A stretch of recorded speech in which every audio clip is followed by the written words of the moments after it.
আজ 16 জুলাই 2025। আজ থেকে আবু সাঈদ দিবস হিসেবে পালিত হচ্ছে রংপুরে সেই কলেজ ছাত্রের, যিনি 2024 সালের এই দিনে বেগম রোকেয়া বিশ্ববিদ্যালয়ের প্রবেশদ্বারের সামনে দাঁড়িয়ে বলেছিলেন, বুক পেতে দিয়েছি, গুলি করো। আর একটাই বায়ুপ্রবাহ ধরন বদলে দিয়েছিল ছাত্র জনতার আন্দোলনে।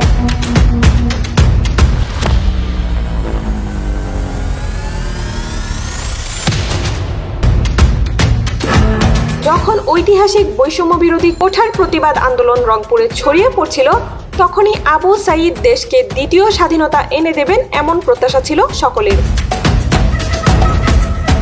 সেদিন বিভিন্ন স্কুল ও কলেজের শিক্ষার্থী নিয়ে সকাল থেকে রংপুর জেলা স্কুল থেকে একটি বিক্ষোভ মিছিল বের হয়।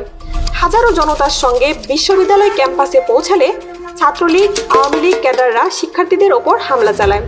Police rubber bullet, sound grenade আর গুলি ছুড়লে নিহত হন আবু সাঈদ সহ আরও কিছু শিক্ষার্থী।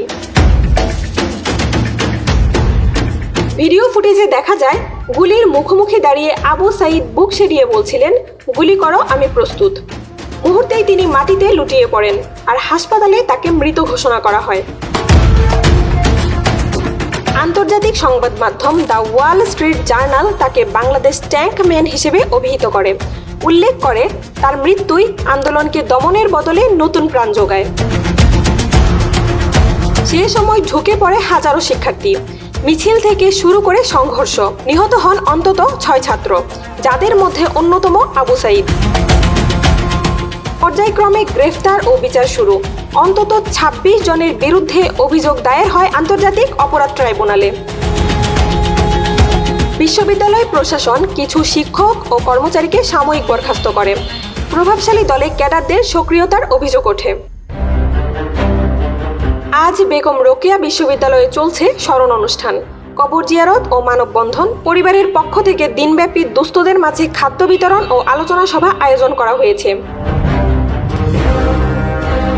কেবল ছাত্র নয়, পুরো জাতি আজ স্মরণ করছে সেই তরুণের বীরত্বকে। তার আত্মত্যাগ আজও অনুপ্রাণিত করছে নতুন প্রজন্মকে, যারা চাইছে ন্যায়, অধিকার ও গণতন্ত্রের জয়কে স্তব্ধ না করেই এগিয়ে যাওয়ার পথে।